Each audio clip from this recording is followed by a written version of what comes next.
YouTube, and I'm back here. And in the last segment, I kind of showed you what happens when your garage opener malfunctions.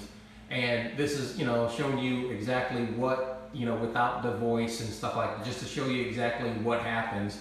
Because I was one of those individuals that, hey, I had no idea what was going on. And so essentially, this is my garage door opener, and I was kind of like, hey, thinking that I might need to replace the, the entire unit itself. But thankfully, a YouTube video showed pretty much the exact same issue that I was having, but it didn't go any further. And in this video here, I kind of show you, I have my ladder and everything, so I replaced the thing today. And in this video, I show you, this is what I had to replace. This is the main board that I took out of the unit. And it was really simple to take out. There was a series of screws. You can see the holes. There's a series of screws that held it in place. And just simply remove the screws and take the unit out and, get the replacement unit, screw it back in and hook it up, and you're good to go. And this is all I had to do. And to replace it.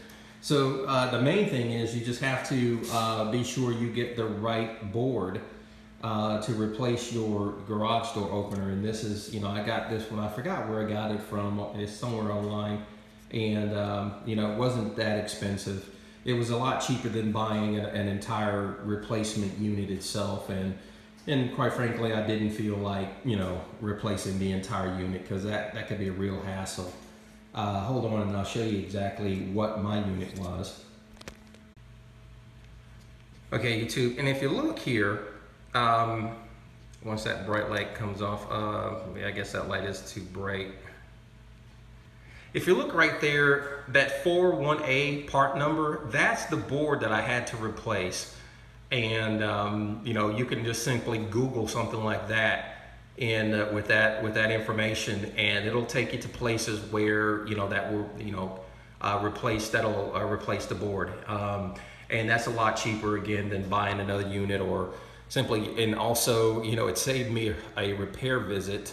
So I'm wanting to help out somebody else too. So that's what I had to replace.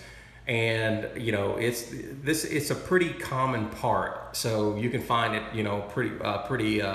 it's pretty prevalent online. So anyway, just wanted to help somebody else out that may have been going through the same problem. Again, this is the unit that I had to replace, and this is just a brand, and there's several other brands that are essentially the same unit. Once you replace it, it works fine. Okay. Take care, YouTube.